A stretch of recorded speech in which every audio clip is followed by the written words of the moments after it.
안녕하세요. 프랭프씨입니다. 여러분의 구독과 좋아요는 큰 힘이 됩니다. 지금 전 세계는 C19 대처에 총력전을 펼치고 있습니다. 도시 봉쇄에 강력한 처벌까지 하는 국가도 있고 행정명령으로 휴업 권고까지 하고 있습니다. 각국은 국민들에게 외출 및 모임 자제와 사회적 거리두기를 요청하고 학교 등 공공기관은 임시 휴교 및 휴관을 실시하고 있습니다. 미국과 유럽 일부 국가에서는 항의까지 이어지고 있습니다. 이런 와중에 로이터 통신을 통해 한국의 충격적인 소식이 전해졌습니다.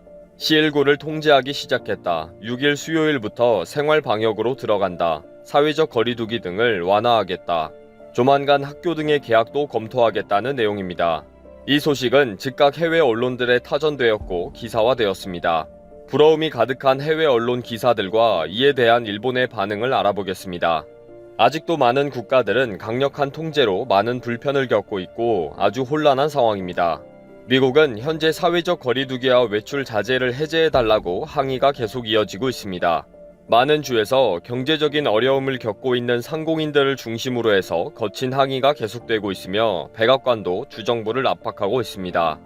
지난주 목요일에는 미시간주 의사당에 총기까지 휴대한 700여 명이 진입을 해서 주지사의 비상사태 선언을 막으려는 격렬한 항의를 하기도 했습니다. 그리고 조금도 달라지고 있지 않는 일본에 대해 특별한 비판을 가한 해외 언론도 있습니다.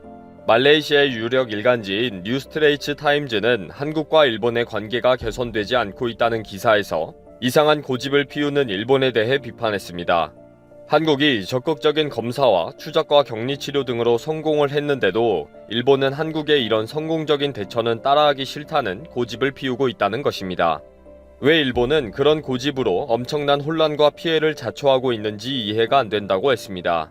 이렇게 일부 국가의 항의와 여전히 혼란을 거듭하고 있는 엉터리 국가들이 큰 어려움을 겪고 있는 와중에 로이터 통신에서 한국의 충격적인 소식이 전해졌습니다. 로이터 통신은 한국은 5월 6일부터 사회적 거리두기를 완화시키기로 했다. 한국 정부는 C19를 통제할 수 있게 되었다. 라고 보도했습니다. 한국은 광범위한 테스트와 집중적인 추적으로 다른 나라처럼 긴 시간의 도시 봉쇄를 가지지 않고 C19의 전파를 제어할 수가 있었다고 했습니다. 조만간 한국은 공원, 도서관, 학교 등 공공시설이 단계적으로 개방되고 사용되어질 것이라는 정부 관계자의 발표를 소개했습니다. 물론 한국질병예방센터에서 시민들이 일상생활에서 계속적으로 주의를 해줄 것이라고 당부한 내용도 있고요. 이 소식은 해외의 많은 언론사들이 기사화하고 있습니다. 홍콩의 언론도 한국은 수요일부터 생활 방역 체제로 돌아갈 것으로 발표했다면서 그동안의 한국 방역 대응을 소개했습니다. 한국은 야구와 축구를 포함한 프로스포츠도 곧 무관중으로 새로운 시즌을 시작할 예정이라고 했으며 5월 중순에는 학교 수업의 재개도 발표할 것이라고 봤습니다. 미국 CNN 뉴스 18에서도 한국 정부는 국민들이 소독 지침을 잘 지킨다면 차츰 규제를 완화할 것이며 많은 모임과 행사들을 개최할 수 있을 것이다 라고 한 발표를 보도했습니다. US 뉴스도 로이터 통신의 보도를 인용했습니다. 일본에도 한국의 소식이 전해졌습니다. 요미우리 신문은 한국은 하루 10명 이내에 신규 최종 판정자가 나오고 있다. 총선을 거쳐도 신규 판정자가 나오지 않는 등을 보고 한국 정부가 결정한 것이다. 생활 방역으로 전환하기로 결정했다. 라고 보도했습니다. 이 소식을 접한 일본 네티즌들은 1300여 건 정도의 댓글을 달 정도로 폭발적인 관심을 표했습니다. 일본도 빨리 규제 완화하지 않으면 경제적 피해가 심각하다. 집단 면역이 정말 맞는 말인가? 일본은 마스크도, 소독액도, 면봉도 다 부족하다. 이런 상황에 한국을 따라갈 수가 있나? 비상사태 연장만 하면 뭐하나? 도대체 무엇을 하고 있는지 모르겠다. 일본은 정말 끝이 보이지 않아요. 한국과 대만을 본받고 싶네요. 의료 붕괴 걱정보다 먼저 검사받고 치료를 받을 수 있도록 해야 한다. 이렇게 대다수가 현재 일본의 모습을 걱정하는 댓글이 많았습니다. 지금 일본 국민들은 당황스러울 것입니다. 일본 국민들은 생명이 오락가락하는 위험한 때에 아베는 오늘도 헌법 개정에 대해 기자회견을 하고 있습니다. C19 같은 경우를 대비해 헌법에 긴급 조치를 규정하자는 것이고 그리고 하는 김에 헌법 구조도 고쳐서 전쟁하는 자위대로 만들자는 것입니다. 뭐 말도 안 되는 헛소리를 하고 있으니 지켜보고 있는 일본 국민들은 답답할 것입니다. 일본인들은 그 답답함을 어떻게 해소하느냐? 아베 정부에게 따끔한 회초리를 드는 것이 아니라 혐한으로 스트레스를 풀죠. 충격적인 한국의 소식이 또 다른 기사와 함께 올라왔는데요. 주말을 맞아서 한국에는 쇼핑과 소풍을 즐기는 사람들이 많았다는 소식이 야후 재팬을 통해 알려졌습니다. 카페나 상점에는 가족 단위 쇼핑객이 많았고 대형 쇼핑몰에는 사람이 많이 몰려와서 밀린 쇼핑에 바쁜 모습이었다는 소식입니다. 이런 내용에 일본 네티즌들이 댓글을 달면서 시기와 질투 어린 글들을 많이 달아놓았습니다. 한국에 이주 후에 제2전파가 올 것이다. 많이 나가봐라. 두고 봐라. 반드시 후회하게 될 것이다. 너무 일찍 샴페인을 터뜨렸네요. 한국이 이렇게 실패하면 우리는 그냥 가만히 있으면서 배우면 된다. 대충 말도 안 되는 소리를 적어놓은 네티즌들도 있었습니다. 현재 일본 방송회사는 연일 한국을 본받아야 한다 라고 말을 많이 하고 있습니다. 그러나 하나도 달라진 것은 없습니다. 참 이상한 아베와 일본입니다. 왜 저렇게 아무 대책 없이 저러고 있을까요? 관광산업을 전략적으로 육성하려는 베트남이 코로나19라는 큰 암초를 만났습니다. 미흡한 코로나19 대처로 한국인들에게 많은 실망을 안겼고 사태가 진정되자 다시 여행 오라고 손짓하지만 한국의 반응이 싸늘하기만 한 것입니다. 한국인 관광객이 전체 비중의 24%를 차지하는 베트남이 뒤늦은 후회를 하고 있습니다.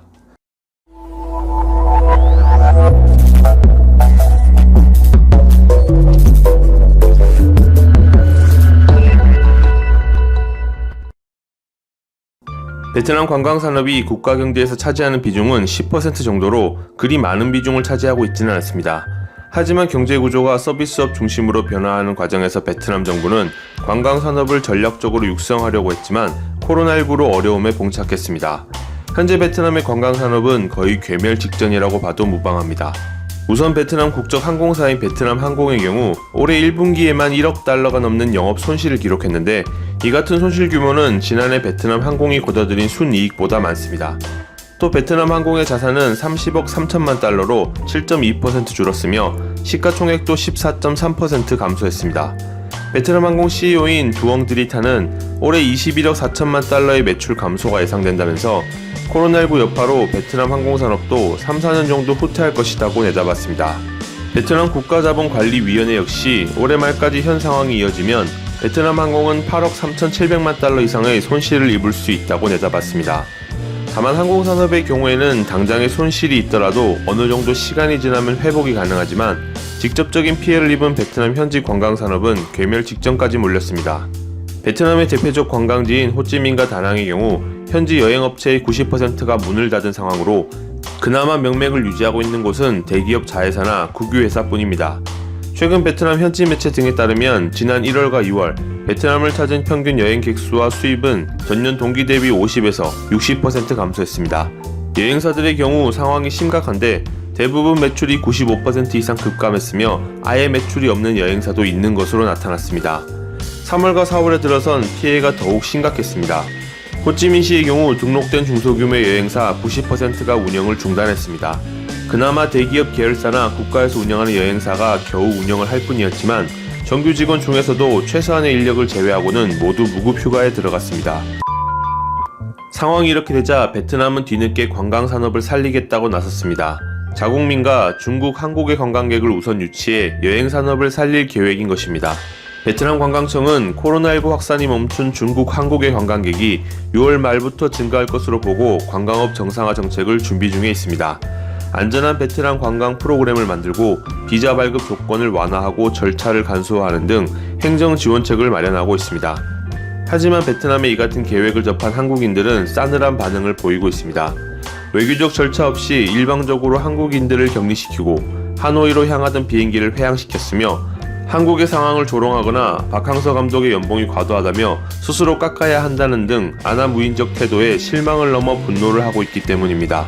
또한 최고 수준의 한국 진단키트를 부정적으로 평가하거나 한국인들을 코로나 전염 매개체처럼 대했던 현지인들의 태도는 한국인들이 코로나 이전까지 긍정적으로 바라보던 베트남에 대한 인식을 바꾸는 계기가 됐습니다. 베트남 정부의 태도도 문제였습니다.